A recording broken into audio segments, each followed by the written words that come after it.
Mental health is shaped by more than what happens within us. It is shaped by culture, history, relationships, community, and access to care. BeBe Moore Campbell challenged stigma, created space for honest conversation, and helped bring the mental health needs of underserved communities into the national spotlight.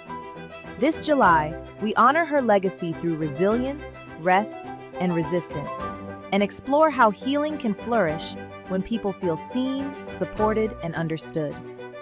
Welcome to AAMFT's BeBe Moore Campbell Minority Mental Health Month celebration.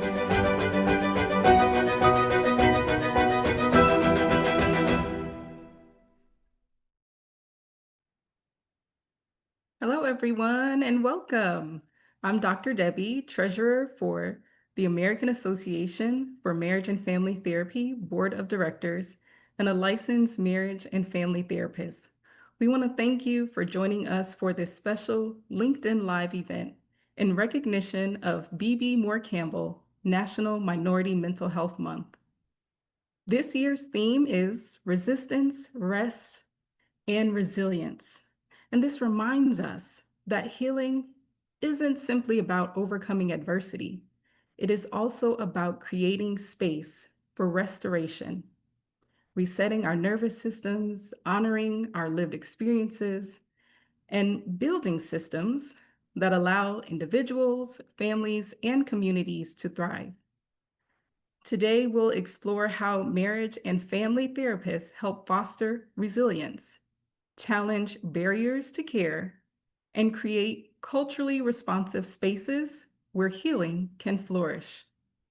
We're fortunate to be joined by three incredible clinicians and educators whose work reflects these values every day, and who I get to serve with on the CEO work group for promoting MFTs at HBCUs. So let's begin by getting to know each of them. You'll hear where they are now in their current role, some of their clinical background, and in the spirit of this year's theme, each will highlight what resilience, rest, and resistance means for them. Dr. Belliard, you're up first.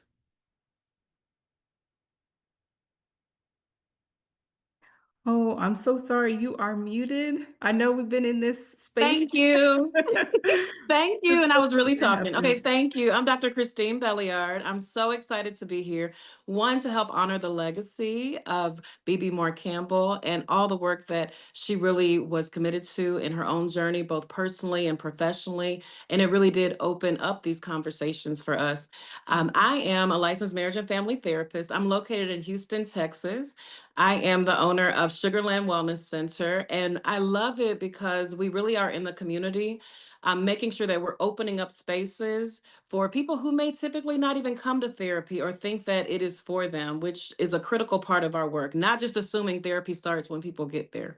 Also, I am a professor. I've been a professor for the past 15 years, which to me, I just can't believe the years have gone that fast. And I'm a former doctoral program director in family therapy, and I currently serve as an affiliate faculty member. Mhm.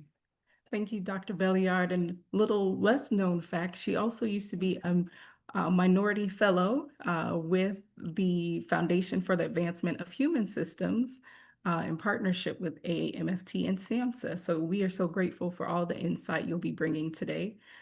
Dr. Nixon, let our audience get to know you. Hello, everyone. Just as Dr. Belliard said, I'm honored to be here. I am Dr. Nixon. I also am a licensed marriage and family therapist. My current role is I'm the clinical director at the Black Brain Campaign. We are based out of the state of Pennsylvania, and our goal is to eradicate the stigma of mental health in the Black community. Some of my work also has been an adjunct professor at local universities and online universities. I am an AAMFT approved supervisor, so helping clinicians to get licensed and supervisors become approved supervisors as well. I'm very passionate about not just the Black community, but specifically Black men's mental health. Some of my work has been centered around engaging Black fathers or social fathers in family therapy.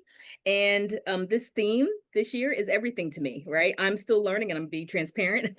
I'm still learning the practice of rest, but very much rest on the shoulders of my ancestors about resilience and resistance. So thank you. Beautiful, beautiful. Thank you. And then last, Dr. Willis, we welcome you and help our audience get to know you better as well.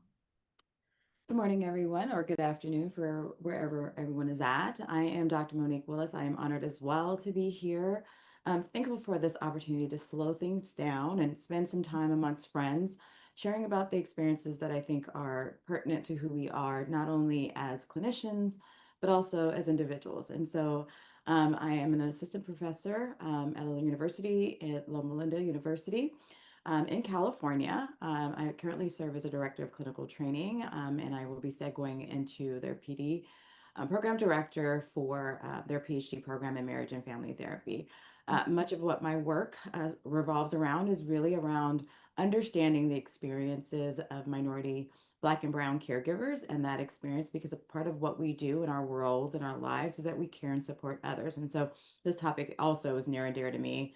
And it really typifies a lot of the things that I do in my life, and as my role as clinician and as a professor. Wow, wow. I'm so proud to serve with all of you on this panel. And for those of you who are watching, as you can hear, we have brought you some amazing leaders from across the US to share. And so we begin our conversation today in the spirit of BeBe Moore Campbell, thinking through what does resilience look like for individuals, families, and communities who may be navigating ongoing stress, discrimination, and even systemic barriers. Let's kick it off with that one. Dr. Belliard? Yes, resilience is something that I think we don't often talk about enough, and how it really is relational. That resilience is not about how much can I endure, how much can I make sure I put on my back, how strong can I be, but that I really think the conversation is moving beyond that to how do we actually support each other? What does real support and healing look like in the face of adversity? And so I work with a lot of couples, especially African American couples, and it's so interesting because a theme that I always see, it's not that people don't want to rest or don't want to, get through their situation, but it's like if you feel like you're drowning, that's survival. And I really think resilience is an important conversation because we deserve more than just trying to survive, or that really is what are the next 10 things I need to get done. I don't know if y'all have experienced this, but even in the therapy room, sometimes it is that slow down, like Dr. Nixon said, like you deserve to actually slow down, and that's also a part of resilience. But I also think that it's something that is historic, that this is not new to us, that we have resilience literally in our blood, and that it really is something to call on, that it's not always going back to see, okay, what are the things I'm trying to heal from, but there's also things that I'm healing with from that is relational. So how did our ancestors, our moms, our grandmas, not just survive, but also thrive? We've survived, but we've also always thrived as well. I love that. What are we healing with? I think it's so important as we honor our past, even as we're honoring BeBe Moore Campbell today, that we recognize that we are all coming with her spirit. We're coming with our research, our training, but even all of those in our community. And so, Dr. Nixon, what about you? What does that resilience look like? Yeah, so I'm going to piggyback off some things that Dr. Billiard said, which I lovely, wonderfully put. And the interesting thing is the clients that I've seen, and it might be a generational thing when I think about millennials, Generation X, baby boomers, is that resilience has a word they've actually not liked to hear, right? They think it's a form of struggle. They think it's a form of survival, when I'm like, it's a form of resource. Yeah. What Dr. Billiard said is that your ancestors, in the face of adversity, oppression, found resources, right, to build them up that were strengths. So I'm big about being a strength-based therapist and looking at generationally, what did your great grandmother do? What did your grandmother do that was a resource that helped them navigate these times? So opposed to, oh, I have to struggle, it has to be hard, is that no, resilience stands out to be a source of your resources, right? And you said it's a collective thing, right? And it's not new. There are things that I naturally do because my great grandmother did it, my grandmother did it, my mom did it, and now I do it. That's been a strength. So to me, that's what it looks like to navigate. Sometimes we don't know it and we lose sight of it. Right. We want to honor our ancestors. We want to honor our grandmothers, our grandfathers, our uncles, our aunts, all of those who supported us. And so, Dr. Willis, let's get some thoughts from you. And what does that resilience look like? I mean, I think that what both Dr. Nixon and Dr. Belliard shared, I think, is really the importance of community. And I think that that is something that we as a collective, as people of color, as Black and Brown communities, we do well, right? So we understand that in order to thrive through and to move through things, we do it as a community. And as we do that, we have the capacity to overcome so much. I do appreciate, though, sort of the newer generation and the pushback, right? Because the perspective is that our life doesn't have to be constant struggles, right? Like we aren't constantly struggling. We do have the capacity to live a life that is fulfilling. And we do that as we start to question and start to demystify the notions of how people assume that we should be showing up in spaces and doing so in a way that works best for us and pulling upon the resources that work for us and also navigating the ones that no longer serve us, right? And so I think that that's a big piece as we're starting to understand more of what we need in our current day, letting go of some of those pieces that no longer serve us, but also taking the things that do work for us and have allowed us to really succeed in life and fulfill the dreams and the aspirations that we have to do so in community and just redefining what's important to us. Hmm. We're already starting, and I'm just like, ah, I'm gonna Right? exhale. This is right. This is Right. right. The conversation amongst us is Oh, beautiful. wow. And Dr. Willis, you bring in like this current generation that's coming. And so I just as a follow-up, I want to check in with all of you, and any person is welcome to answer. How does our cultural identity, our family history, and even our community strengths, as Dr. Nixon shared, help build that resilience across generations? One thing I want to share, this actually happened recently, but I was working with a family and a young lady shared how she was the first person in her family to ever come to therapy. But what was so amazing through her journey, her mom, her grandma, cousins have started their own therapeutic journeys and they've done some family work. So it's not always what we've inherited, but also if you think about it, our generation, I know we have some different generations, but no matter where you fall, you may be the first one that actually creates a generative process of adding in therapeutic resources to your family lineage, which is powerful. And that it's not one direction. It could even be where you're helping past generations process things. And so I've seen this, and I know you all have too, the power of generational work, working with families where there are certain conversations we just didn't know we could have, or we didn't know this was connected to our journey or our family, or, oh, it's not just me. Oh, you thought that too? And how powerful that can be, and what that really does create generationally, even as families move and continue their own trajectories. Very transformational. Dr. Willis or Dr. Nixon? Yeah, I love what Dr. Billiard said. And again, I'm biased because I think she's wonderful. But I believe it does go both ways. And the interesting part that people get to do and why it's so important is that you get to be reflective. I recently worked with a group of Black women in a postpartum group, and we were exploring again their parenting style compared to their mothers, right? And then who are they now? Who would they want to be? And what would they take away, right? And I had them really dig deeper about what do you think was the purpose, right? What were the things you would take away? And what were the things, hey, I don't want to take to the next thing, because healing is again contagious, right? So as you said, is if I'm doing it, then it was so wonderful. The mothers had one of her children in the group with us, and that her daughter takes away from that. Her daughter's 4, right? But that she gets the benefit of her mother doing this work. And so that cultural identity, that family history of the purpose, the why, and how it transmutes or transforms into something that, no, all of it wasn't bad.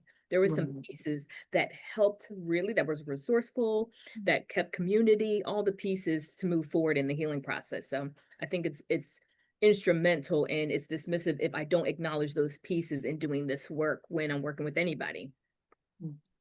Well said. Well said.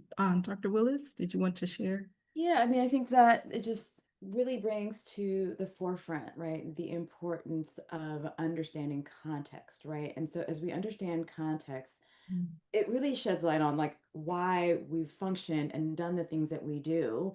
And if there's this constant exploration of context and how our lived experiences are shifting and evolving, then we can make differences. And I also love the idea, right, that like change is contagious. It's like we are systemic thinkers. And so all that we're thinking about, that change in one part of the system can affect so many other aspects of the system itself. And so as we think about it and as we see sort of shifts and families coming together, my work is really, focused around caregivers and caregivers in the sandwich generation, right? And so that when we think about generations caring for each other's across spaces, right, it's understanding, well, these are the things that we used to do, but what is it that we need to do now to thrive? Like we don't have to have to caregive under obligation. We can do so in a way that allows the person that's caregiving and the people who are, our forefathers and mothers and our children to also thrive too. And so it's really understanding that the context is really important. And as we explore those things, that we can make really huge shifts.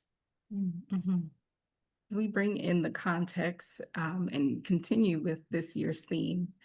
We intentionally had to include rest, Mm, recognizing how important it is for us to define what does that mean for us individually as well as within our family and community.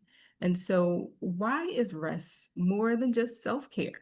mm. And why can it be difficult for so many people to prioritize it? We'll start off with you, Dr. Nixon. Okay. I love this. And again, as I was in the beginning transparent, is that even as a healer, a part of the healing community, is that finding out what that means for me is just as important, right?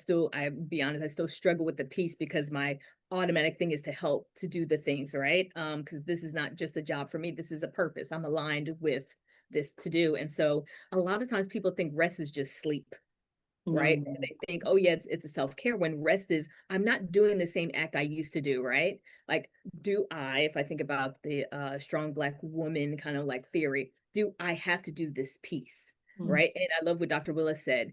It's not that, can I do it differently, right? That doesn't mean I have to do every piece on it. So I just have to do two of them, right? And so, and it can be difficult because again, a lot of that is ingrained generationally. It's a lot of times what I see, right? So it's a practice of it. It's what I hear. It's what the world informs me what I'm supposed to do.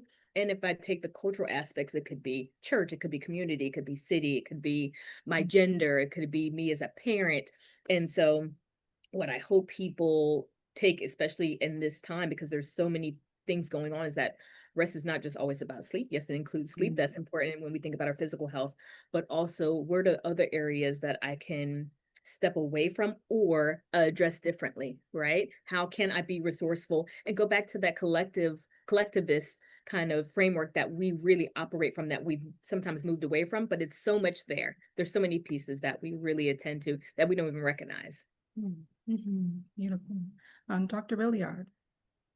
I love, love, love that rest has been not just added, but centered because I actually think rest is resilience. Like it's one of those things where for so long, if we think about even the residual effects of enslavement, I mean, our foremothers, they had to literally and figuratively produce, produce, produce. There was nothing about rest. So if we think about the residual effects of this, many of us, like you were saying, Dr. Nixon, I know I totally relate. It's almost like you feel guilty, like, am I really I'm gonna take a break? Right? Where it almost feels like it's an indulgence, like you're doing something wrong. Where it's like, no, we deserve not just to rest, but to be restored. Right. And so I know this is really transformational work, which is really sad if you think about it. But most of our clients, we're having to really slow down. One, because sadly, we've had to carry a posture or serve in a posture of hypervigilance, right? So even our nervous system are activated, we're head on a swivel. Like it almost feels unsafe to rest. I think that's a barrier. Well, if I rest, what's going to happen to my family? I'm the one doing, I got to do ABC, get the kids here, do this. So one, it's the doing, doing, doing. And so I know my challenge to clients is how can we both really invite ourselves, not just to finish a checklist. We can one, see what is this checklist? Where do we inherit this from? But then two, that we actually deserve just to be. I mean, rest really is inviting ourselves and challenging ourselves and others that you actually are more than enough. It's not what you do and what you can accomplish, but just who you are. We're already worthy. I feel that. I feel like that was a narrative that I carried after college. You know, okay, got the bachelor's, okay, got your master's, okay, got your doctorate, okay, now what? Girl, you need to rest. And What? so Sorry to I'm cut you off. Go ahead. no, I'm learning. I'm still learning that how to prioritize that and not have to think about, okay, what's the next thing that I need to do? Go ahead and then Dr. Willis chime in. Oh, Dr. Belliard, go ahead. Did you have something? And then we'll go to Dr. Willis. Oh, well, I could just keep going and going because I just think this is so important. I just want to say one last thing. Yeah. For me personally, what ended up happening, I was a professor in my 20s. It just kept going. I know y'all relate to this. So what happens when you get to the end of the checklist? So a lot of clients that come to me, it's like, well, I've done all the checks. And now what? But I think what I've been saying, instead of it being like a midlife crisis, it's almost like a midlife awakening. Like you get to really awaken to know what would it be like for me just to be, not based on these inherited narratives or what I should be, but that really is, I mean, that's a different type of journey and conversation that we really, are allowed to have. Yes. Well said. All right, Dr. Willis. Powerful, Dr. Billiard. When you said that, like, I am enough to rest. And I think that just all of these notions, rest is a form of resistance, rest is a form of resilience. I mean, it's both and, right? I mean, because I think that you're right. We do the work, we do the grind, and it becomes a part of like that badge. And then when you stop doing the grind, and then what? There's still a Right. human, there's still a person that deserves all the kindness in the world, right? Being kind to yourself. I think that for me, rest has evolved. And what I try to support my clients in understanding in that evolution is that what looked like rest yesterday may not look like rest today. So today it might look just like, can I take a moment? Can I take a beat? Can I take a minute just to breathe, just to center myself, right? Because that might be what I have in this given moment.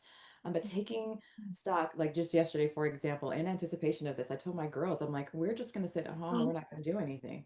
And they were like, wait, what? We are grinding constantly. Like we are living that life and doing all the things, but yet introducing that notion of rest is something that we can do within our own spaces, but also with our clients, and letting them know that no, we don't always have to move, and that there's restoration in those restful moments. There's productivity in those moments of rest. I've worked with clients who, I mean, some high profile clients who are doing great things, and they just keep going and going and going, and then they're like, wait, rest, wait, I can't do that. That's not that, there's something wrong with that, there's something guilty in that. And when they start to connect to that experience and understanding that that is a part of their reproduction, and that's their part of their capacity to produce well, Yeah. start shifting that game. So it's that changing of the language, right? Rest is good, rest is needed. Dr. Willis, I heard you say breathe. Breathe. And I heard you highlight how we need to change the language. So I'm going to open this up to the three of you. What practical strategies would you recommend for individuals who are watching, or for them to share with their families when there's a struggle to really create space for that restoration?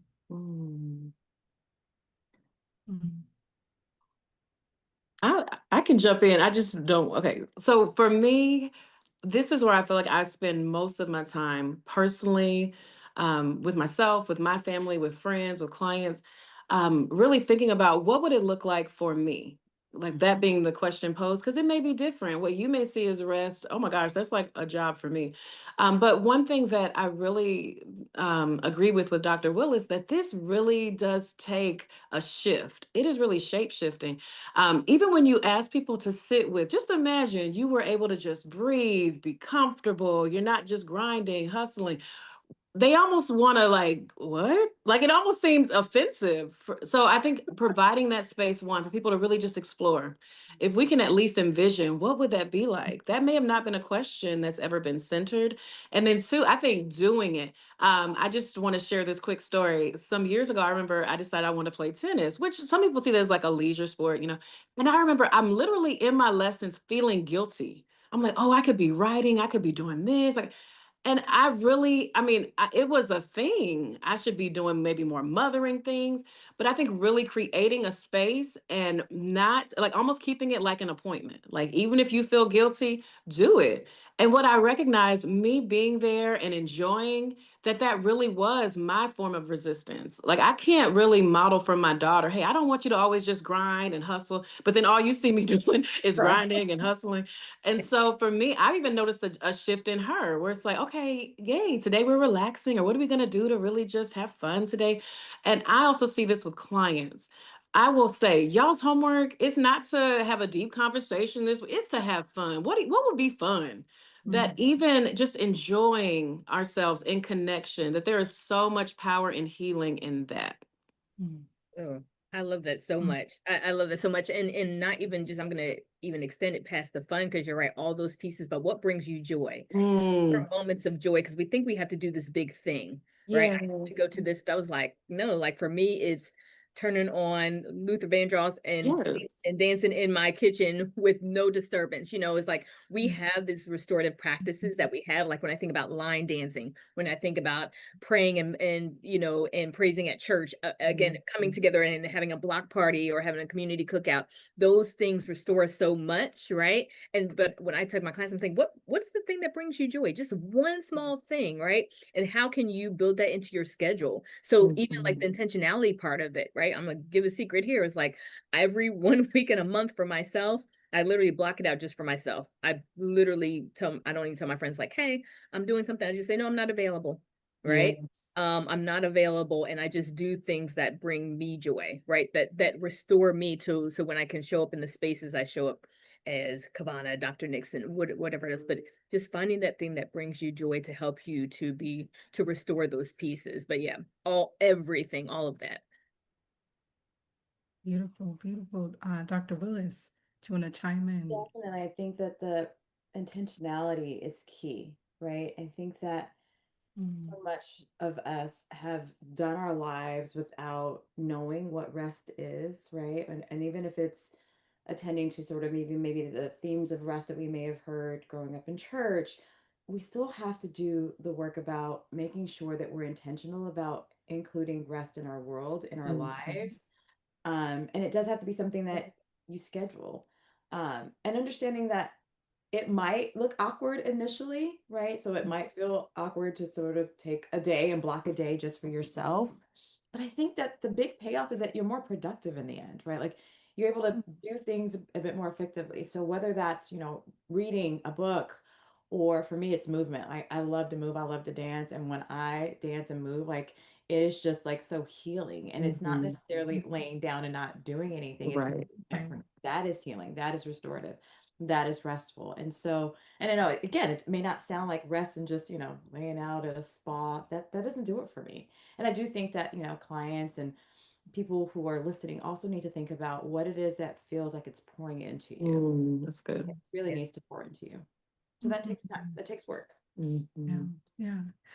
All right, everyone. So you are learning, pour into yourself, that it takes work and practice because our soul really craves this opportunity to heal, to grow, but also to rest. And so in the journey of healing and in understanding ourselves, at times advocacy needs to show up, resistance needs to show up. And so what does resistance look like for you in the therapy room? So we're going to shift the talk a little bit to look through the lens of a clinician, and how can therapists help clients challenge these harmful narratives while still promoting healing?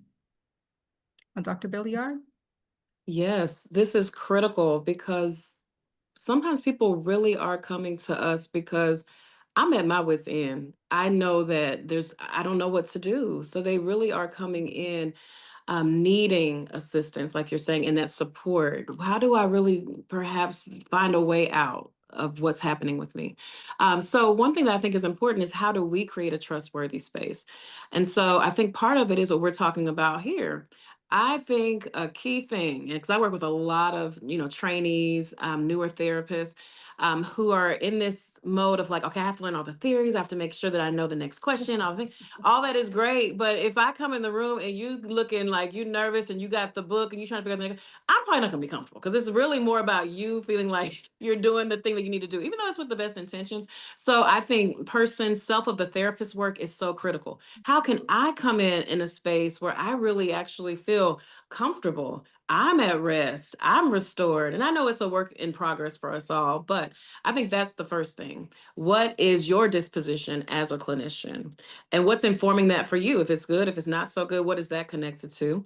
But then us also, I think it really is assisting people at the first line of defense, which really is our nervous systems. If someone comes in and they really are hypervigilant for a number of reasons, because your nervous system, it really is the part of us that it lets us know like there's a threat.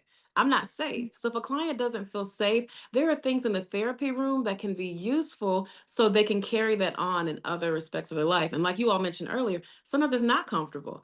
So I know I've had sessions with people and I'm like, hey, we're actually about to do a breathing technique. They're like, oh my God, I thought we were doing real therapy. Here you come with some. I'm like, okay, stay with me. I know, and I will name it. Okay, this may feel a little awkward. And I love to be transparent and say, I know when I started doing this work, I thought some of this stuff was like, okay, what? But it's interesting when they can actually feel a shift. So checking in, well, how do you feel now? I actually do feel a little bit more calm.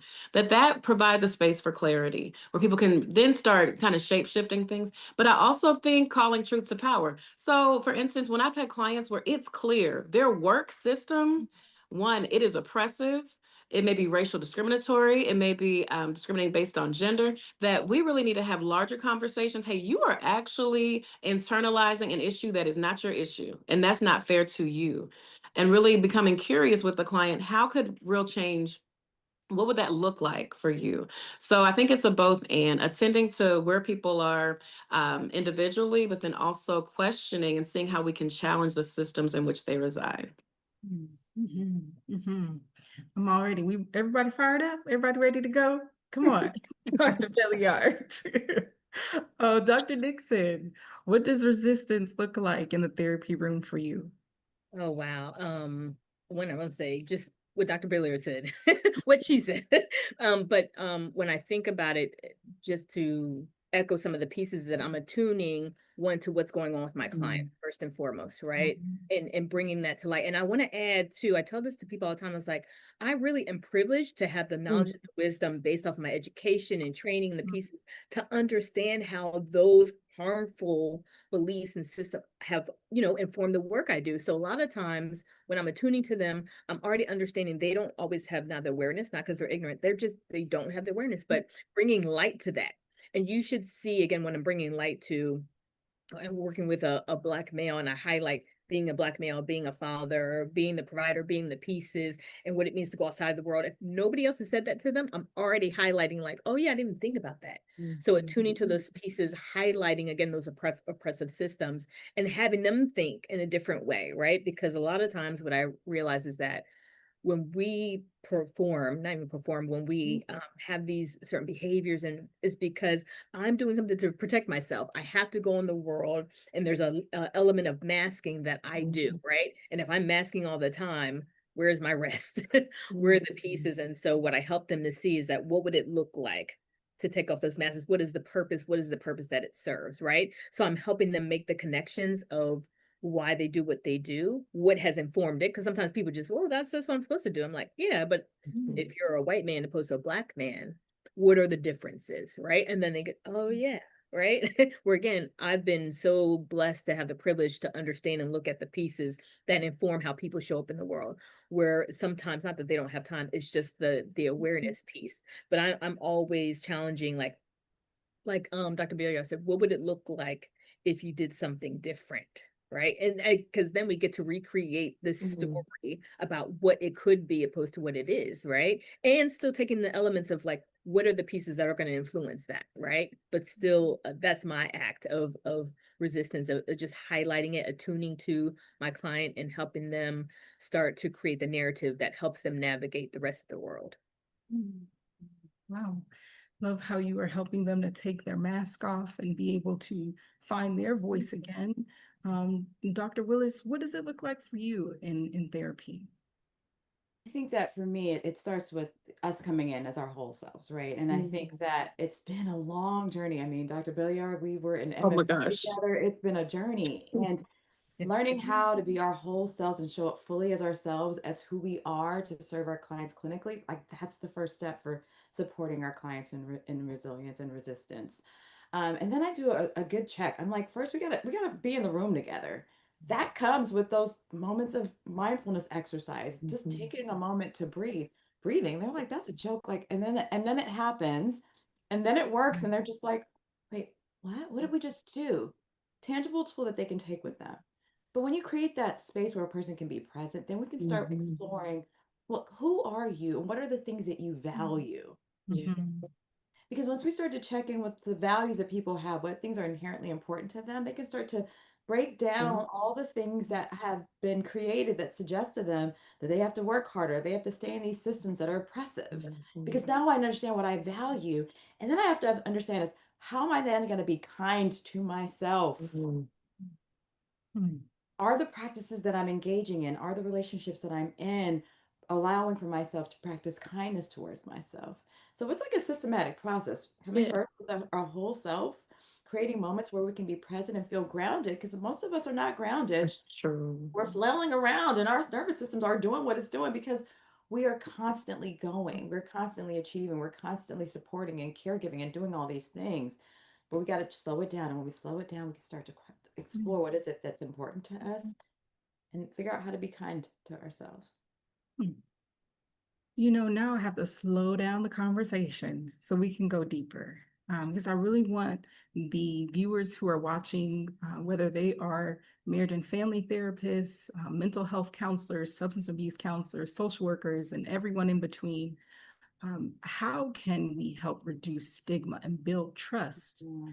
within communities that have historically faced barriers to care, whether that is due to discrimination or even mistrust within the healthcare system. Um, hmm, what comes to mind for you in terms of what we can do as therapists? Dr. Nixon, we'll start with you. Okay.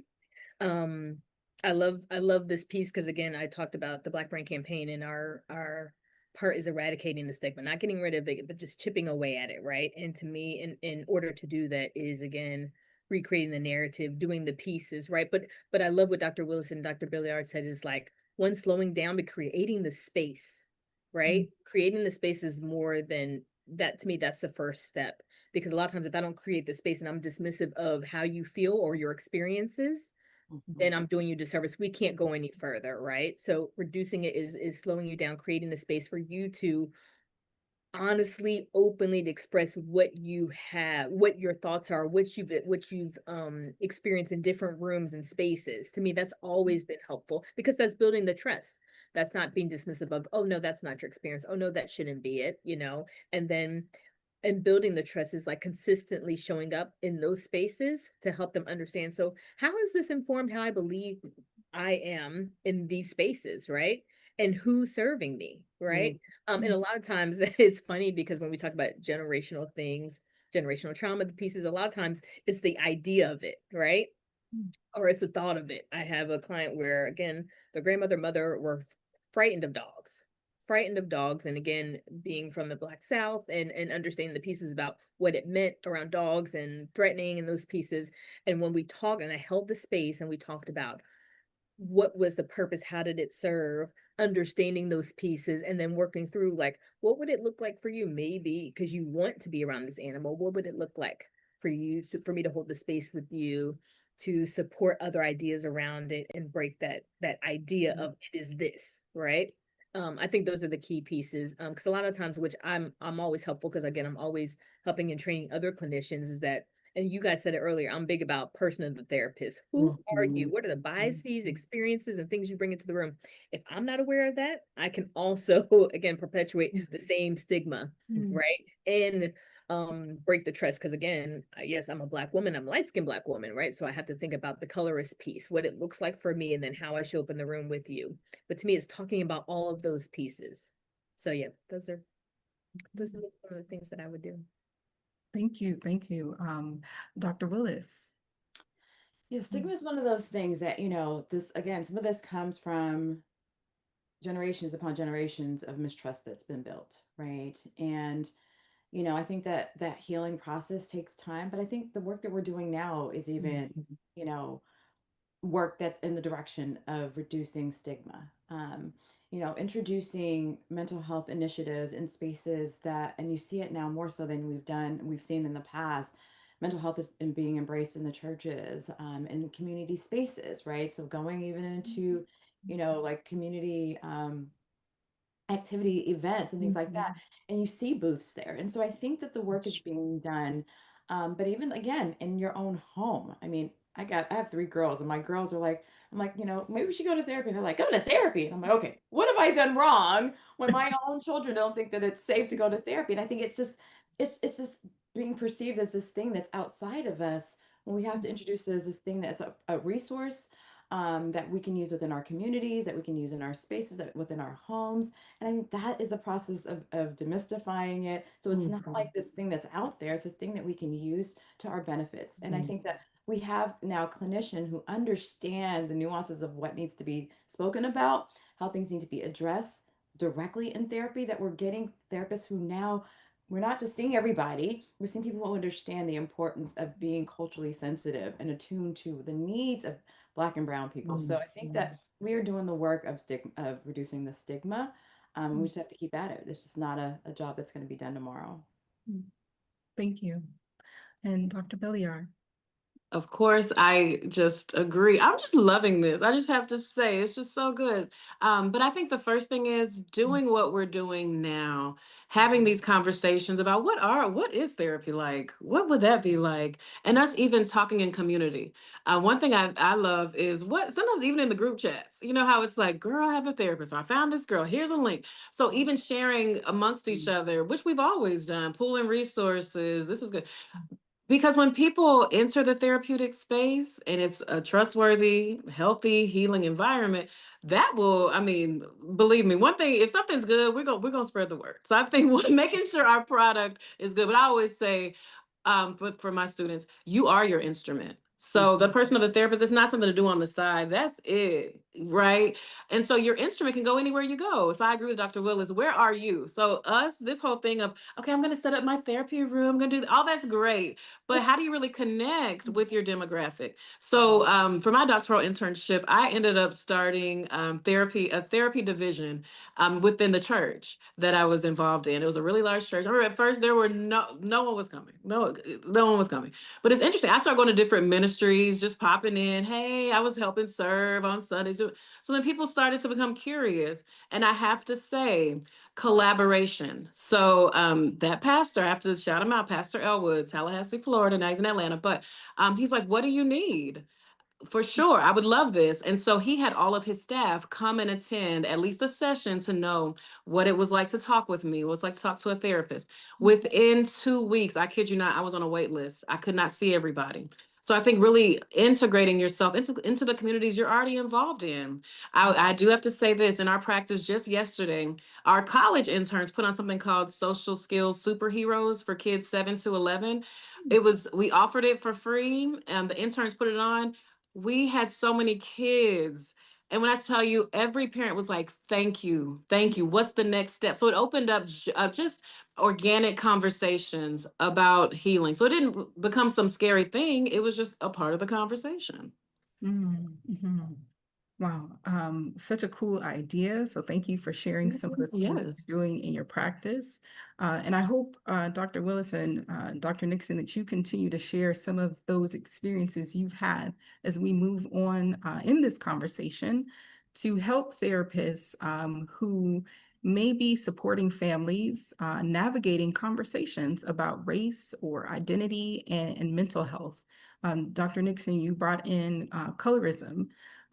But in our training programs, we may not get to talking about how families show up differently today, whether they are mixed race, blended, thinking about lack of access to therapists who have the same language or even just look like them. And so, what can you each share today to support therapists in how they're navigating these conversations? Dr. Nixon, we'll start with you. Yeah, I think we've said it here. Like, you said, how do you show up? That was big in my training. Like, it wasn't Dr. Nixon was like, Havana, you have this, this, and this. And how does it inform who you are when you're in the room, right? And so what I loved about it was that, you know, I had to identify my social location. I really had to think, okay, if I'm Christian, if I have my master's, how does that inform my lens, right? How do I see myself when I'm in a room? And so it was important for me not just to talk about myself, but what does the other person see, but how do they feel about what they see? Because I know I do the same thing when I see somebody. So the first thing for me, and we throw around these words, cultural responsiveness, attunement, and I understand those words of like, yep, how am I humbling myself to understand where I'm coming from? If I don't do that and say, okay, it's not about me, it's not, yes, I can understand that, but how am I able to be open to hear and understand where they're coming from, right? And then I'm attuning, right? I'm paying attention to what they're experiencing and checking in with that, right? And having, to me, having the open conversation. Also, I'm a co-founder of Black Men Heal, and in starting that, we're working directly with men. And I didn't want to say, okay, I'm a Black woman, this is going to be great. I really had to check in, like, what are your experiences been in working with women, Black women, you know, because I could see it's good, but not, and that can inform the therapeutic process, right? Like, they might be more closed off or have a hard time again sharing what they're experiencing. So to me, it's me starting that conversation and asking the question nobody's ever asked them about. What does it mean to sit in front of somebody who either looks like me or, you know, again, we're going to talk about these pieces. Tell me what it means for you in your, you know, in your community or who you are as a Black person or whatever the pieces are, you know. To me, yes, having those conversations. Thank you. Dr. Willis or Dr. Belliard? Yeah, I would say that for me, you know, understanding your social location is key, right? And then doing the healing around that, because a lot of stuff comes up with who That's true. you are once you start doing this work. I think I tell my students all the time, going through a therapy program doesn't just teach you how to be a good therapist. If you haven't learned more about yourself, done this process wrong, right? And so me going through my process and understanding who I am, I'm Afro-Latino, my family's from Central America, and so I show up as a Black woman in spaces, but I also understand my heritage and how that has to inform how I show up in spaces as well. And so I think that what is important, what's key, is that we have to do our work of understanding ourselves. That self of the therapist, that tool that Dr. Billiard mentioned is critical because we can't have these conversations with other people and be humble unless we understand ourselves and start to sort of do the healing that we may need to do around who we are and how we may show up in the rooms. So I think that that's one part of it. But I think the biggest piece for me has always been about understanding that you have to come from a position of just openness. You really have to try to understand people and their unique experiences, right? And I think that when people feel that you are open and you're curious, and I mean genuinely curious, not that just that stuff that we teach in class, like you just got to, you know, show up and show that you care. You have to really be committed to understanding how someone has gone through the world. I think that that's when we start to address those stigmas and those biases that come up and sort of allow people to connect with us and for us to learn about who they are so that they can do the work that they need to do. Beautiful. I hear the heart of BeBe Moore Campbell. That was her hope, that people would see how do other communities show up in the room and how do we take intention with understanding. Considering we see clients from all different backgrounds, ethnicities, genders, and so on, just being able to focus on the hope. So we are marriage and family therapists, so we're going to tend to be more strength-based and looking at all of those contextual factors. And so we have two final questions for the panel, and then we will open it up to the audience. So for those of you who are viewing, if you have a question that you would like us to answer, please feel welcome to get ready. You may be able to put it in the chat now as we continue the conversation. And so leaning more into some more hopeful insight, what gives you that sense of joy, hope when you think about the future of mental health care for our communities? Dr. Belliard? Oh, I love this question because I think right now a lot of what's being centered is what's going wrong with different things within mental health, as far as just a number of things. But I love this as far as hope. So I started my master's program 21 years ago, which to me is just unbelievable, but I am reflective on that. And at that time, less than 1% of family therapists were Black, right? We have, I mean, those numbers have completely changed just in 20 years. And I think that is something to be said and acknowledged for sure. So one, we are in these spaces.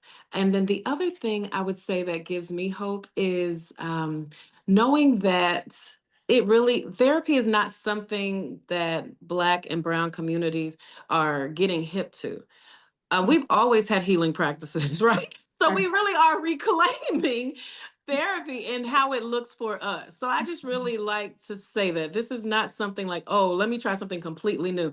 No, we always have found our ways to heal, take care of each other. So this really is a call back to who we already are, which I think is really important. And as far as hope, one thing that I have to say, after 21 years, I know that this is going, but it's almost a hymn. I mean, I feel no ways tired. I tell my students, I do not have compassion fatigue. I am not burnt out, but I think the difference that's made the difference for me is community. I know we use that word so much, but it's a real thing.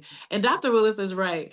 When you said that, as far as us starting together, it gave me chills, because I'm just thinking about who we were then, just the iteration of who we were then.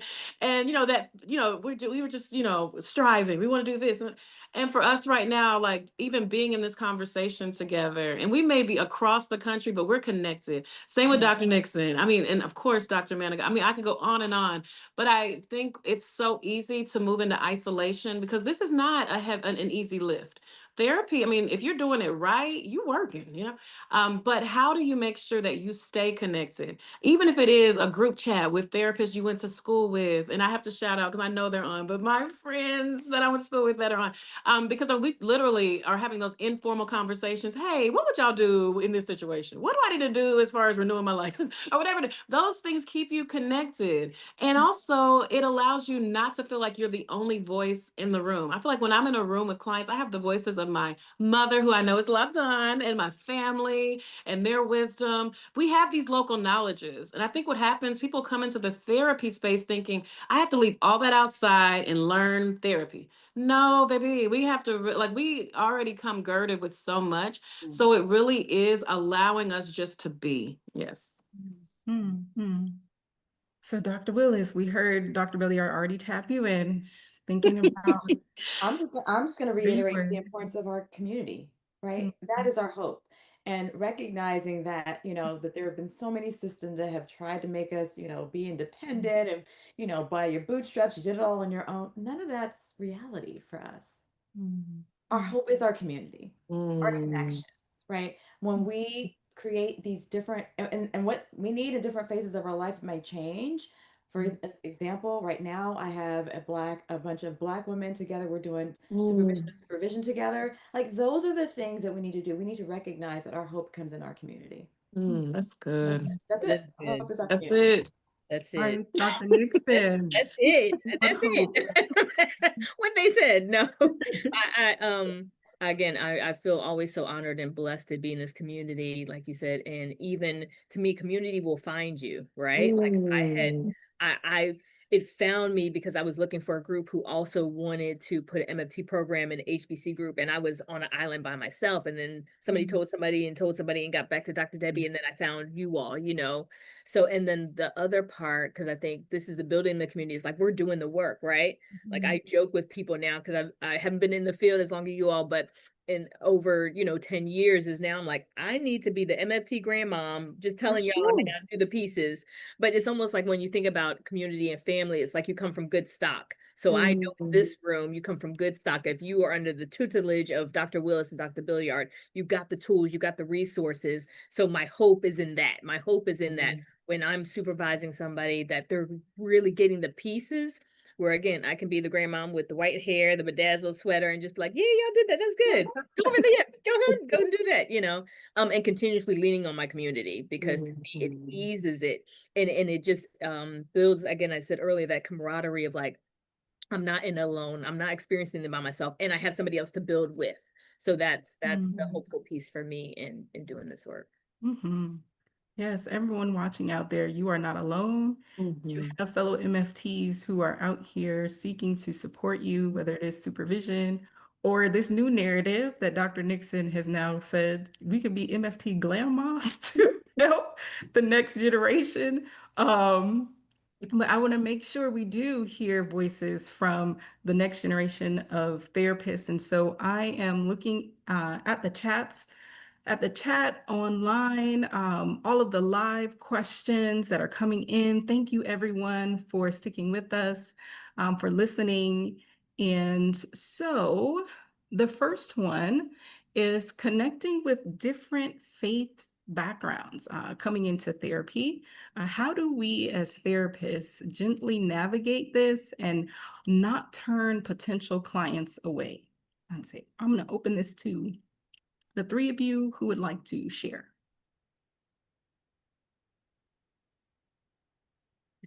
So I can tap in really quickly is that a lot of times, and I remember I'm based out of Philadelphia, PA, and again a huge Black Muslim community, Seventh-day Adventist, Jehovah's Witness, and so a lot of times when I'm looking at those pieces and that cultural piece of like, how did it inform who you are and how you show up in the world, and what pieces, again, what purpose did it serve, what pieces work, what pieces don't work, but not throwing it away. Right. You know, the saying, don't throw away the baby with the bathwater, but what are some pieces that really help you excel, right? And what are the pieces that don't serve the purpose, but are now being maybe not even harmful, but hurtful in a way that it can't serve the same purpose, you know? But honoring that, because to me, you can do the same thing in being stigmatizing them because of what they've come from, right? You know, especially if they've gotten injuries or been hurt by those pieces, but healing those pieces, but also acknowledging what are some strengths that they got from that part of their who they are, their identity.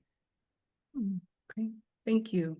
I'm going to let one of you answer each because we only have about 4 minutes left and we have lots of questions. And so the next one is around what are 3 top ways you can communicate to someone who may not be a part of the Black, Indigenous, Hispanic, Latino, Latinx community, Asian community, to help them in their efforts and support this community with mental health services. I hope I am reading it correctly. And so if someone has 1 or 2 ways that you can share with this audience member. I think I'll share one. It's just really taking opportunity to learn, right? So attending forums such as these, you know, going out into and sort of participating in different community activities to learn more. I think taking it upon yourself to do the learning, I think it's going to be the biggest piece. That's going to be important to working with different cultural groups. Okay. Thank you. Dr. Belliard, I did see you Oh. share. Okay. Oh, I can if you want me to. Okay. I would say relational work, it can't just be in the therapy room. So if you are someone white and you're really asking, like, how can I really make sure that I'm creating that trustworthy space?